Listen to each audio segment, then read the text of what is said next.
Hey everybody, today I'm doing a bunch of things I don't usually do.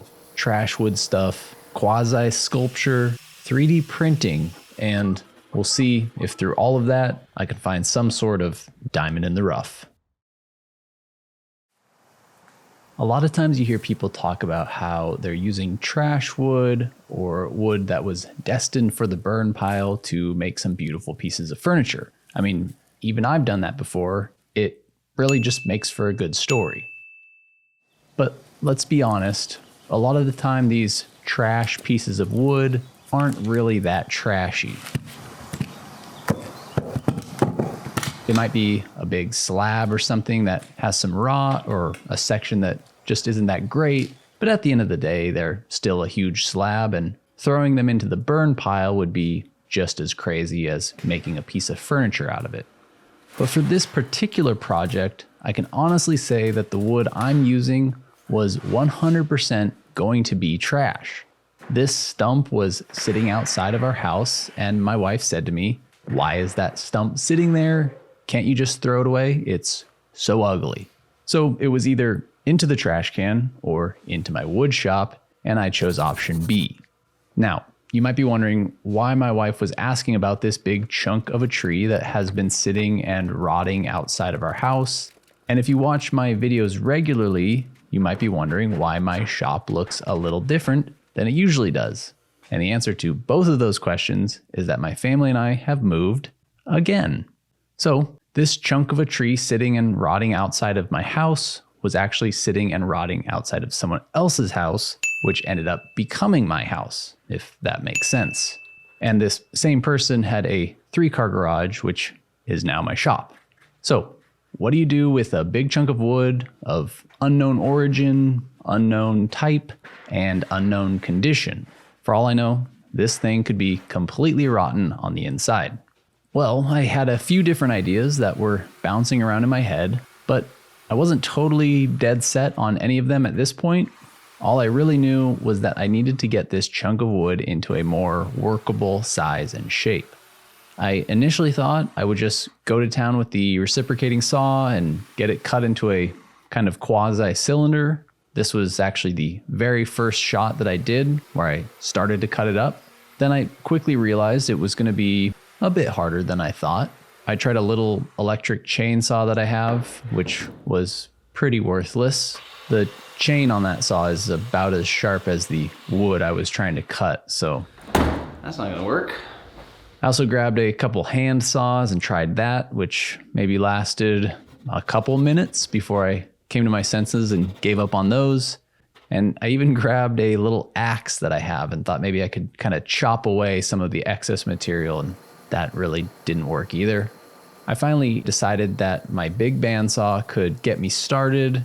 Then with a little flattening on the jointer, I was able to get this big chunk of wood to fit with basically zero room to spare through the bandsaw again to finally get myself to a chunk that made a lot more sense for what I was trying to do.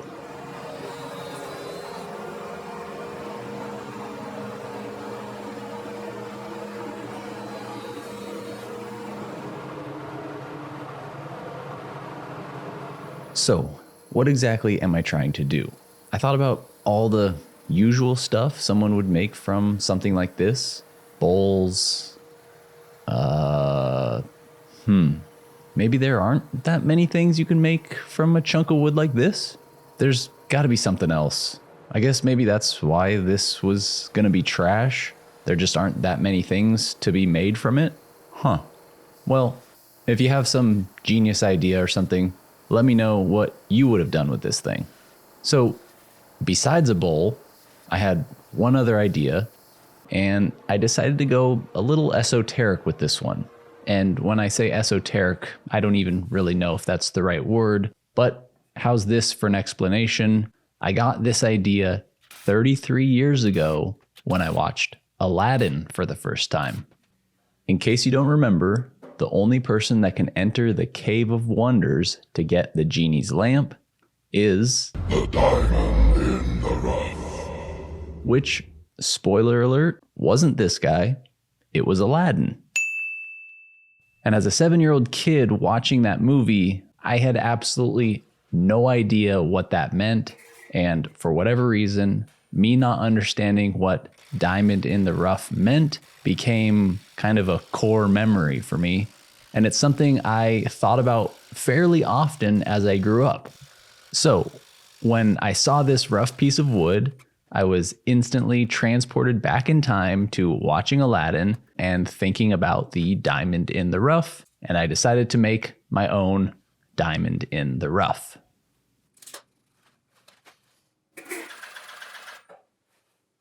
Now, just like the 7-year-old me had no idea what a diamond in the rough was, current me has no idea how to actually make the diamond from the rough. But I figured the first logical step would be to turn my chunk of tree stump into a round cylinder, kind of get me to a clean starting point, and from there I can start shaping the diamond. So I started researching the actual shape, and if you know anything about diamonds, you'll know that the cut is one of the most important things. It's one of the 4 C's: cut, color, clarity, and carat.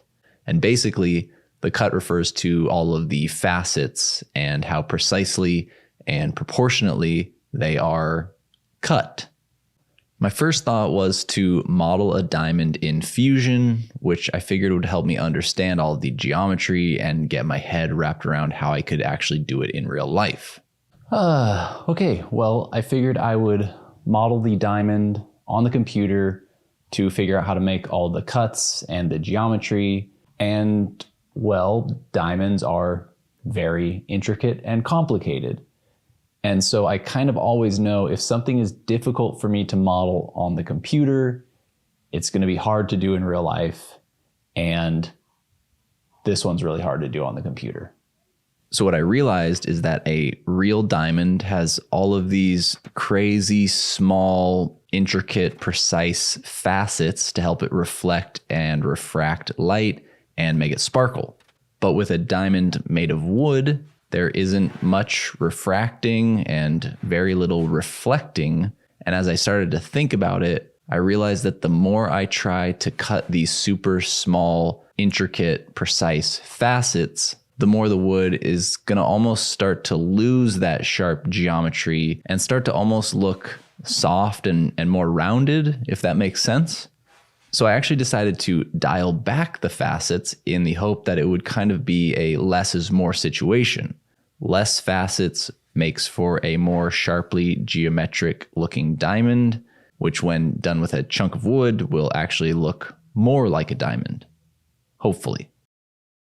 Hey, real quick, just wanted to remind everyone that if you've been wanting to learn woodworking or take your skills to the next level, go check out our online courses. We have a bunch of project-specific video plans, as well as our latest edition, the Best Beginner Woodworking Course, period, is out now and available for purchase. If woodworking is something that you've been wanting to try, but haven't been able to find a good place to start, go check that one out. I'm going to put links to everything in the description. I'll be honest, I have a love-hate relationship with making jigs, and I think this project was a perfect illustration of how I feel. I'd figured out the geometry of the diamond and had a general idea of the cuts I would need to make, and in my head, I started thinking about the jig I was going to need to build in order to make these cuts. The initial shaping would require 16 cuts on both the bottom portion and the top, and with each cut, I would need to rotate the entire chunk by 22.5 degrees, 360 divided by 16. So my brain started swirling with crazy ideas of jigs that could hold the piece and precisely rotate it for each cut. I'm bad at imagining things in my head, so I don't exactly know what it was going to look like. But there were, lots of knobs and gears and all sorts of stuff like that. And I don't really know where this confidence came from, but for a minute, I all of a sudden thought I was an engineer or something. But once I came out of that hallucination fog, I had the type of jig that I usually make, kind of cobbled together and relies far too much on me being able to just line up marks and hold things in place. It does get the job done, but looks pretty terrible. And I swear the one that was in my head was truly a masterpiece. Much better than this one. I guess the takeaway is I love to use jigs and I kind of hate to make them. But regardless of how the jig looks or how well it works, this first cut honestly scared the crap out of me. I made the cut and it was such a massive chunk. I was almost certain I messed something up, one of the dimensions, the geometry or something, but I was obviously committed at this point, and sometimes you just have to trust the math and keep moving forward, which I did. And as I made each progressive cut after that, it started to look more and more like what it was supposed to look like, and my anxiety started to slowly fade away, which was good.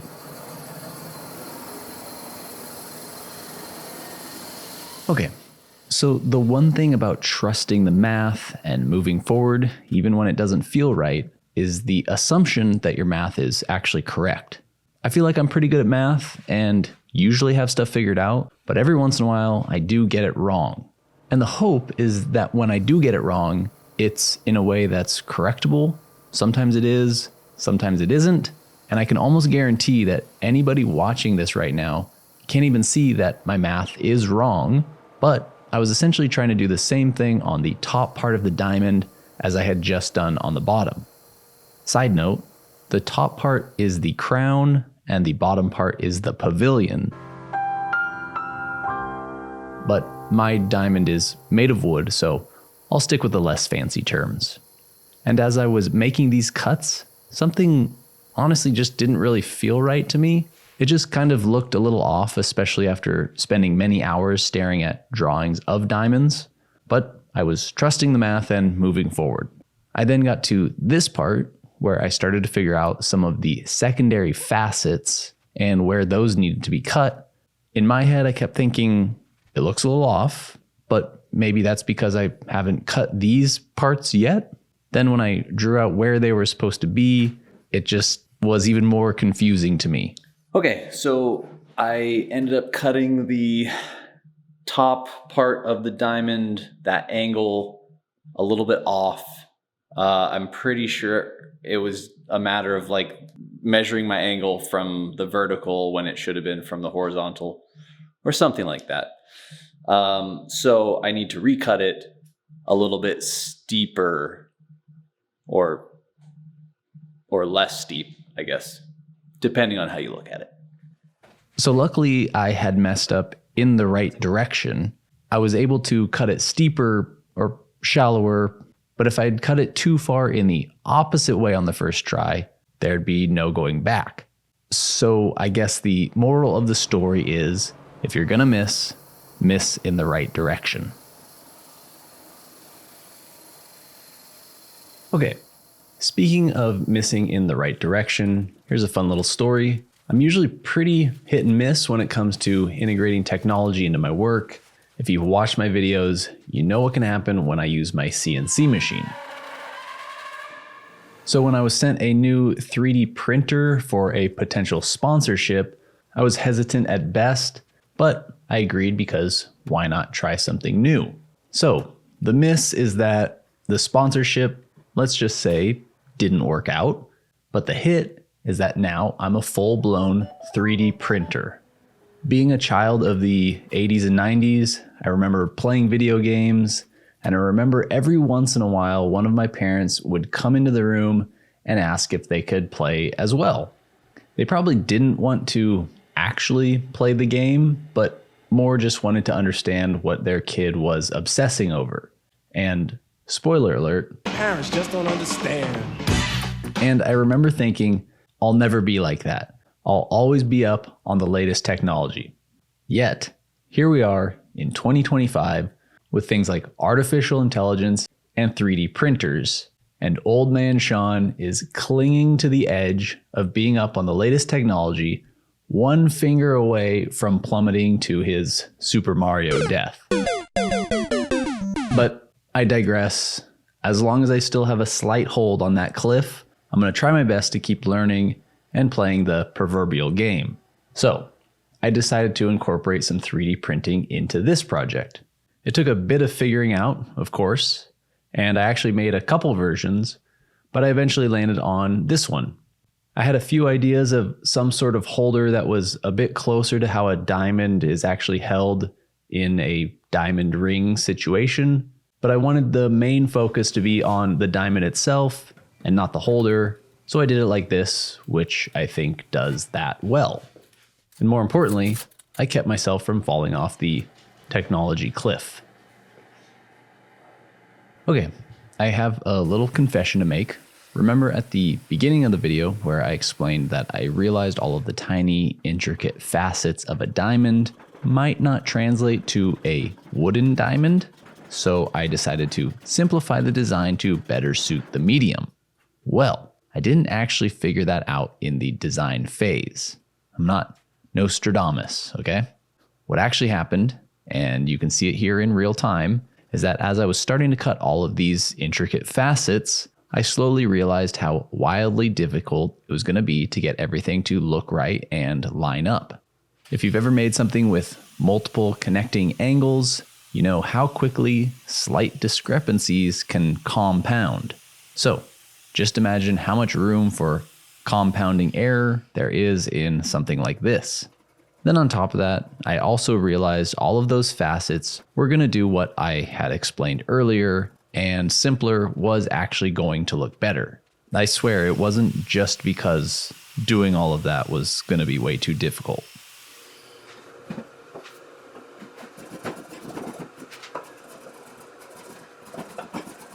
In my last video, I made a bookshelf big enough for one book, and I talked a bit about making stuff that doesn't really have a purpose or its only point is to kind of be absurd.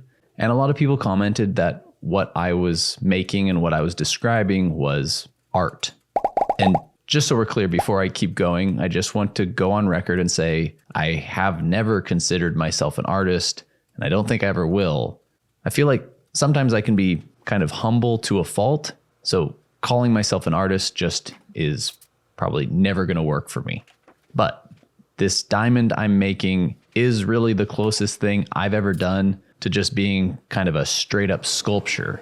And I have to say, giving in a little bit to the art side of woodworking has been kind of nice.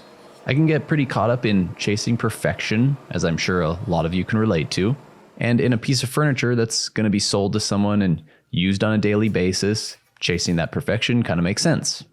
But being able to embrace the flaws and the natural character of the wood was actually pretty fun. I told myself from the second I pulled this chunk of wood into my shop that I wasn't going to use any epoxy or anything like that, no matter how bad it was. I wanted all the cracks and knots to really just kind of stand out. And channeling my inner artist, I thought the juxtaposition of the cracking wood and the diamond form really spoke to a much deeper meaning. Now, I don't know what that deeper meaning is, but I thought it sounded a little bit artsy.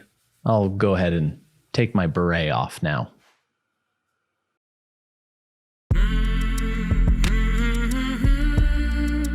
So let's see, should we grade this diamond? We have our 4 C's. Cut. That's fine, I guess. I'll give it somewhere between fair and good. Color. Colorless is supposed to be the best? Geez, okay. Clarity.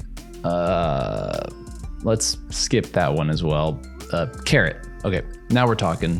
1 carat is 0.2 grams. This thing weighs about 15 pounds, so divided by 0.2, carry the 1, right around 34,000 carats. Not too bad. But let's be real, it was a fun art experiment, and at the end of the day, the only person's opinion that really matters is Abu. Honestly, if Abu were willing to risk it all for this one, then I think I know I did something right.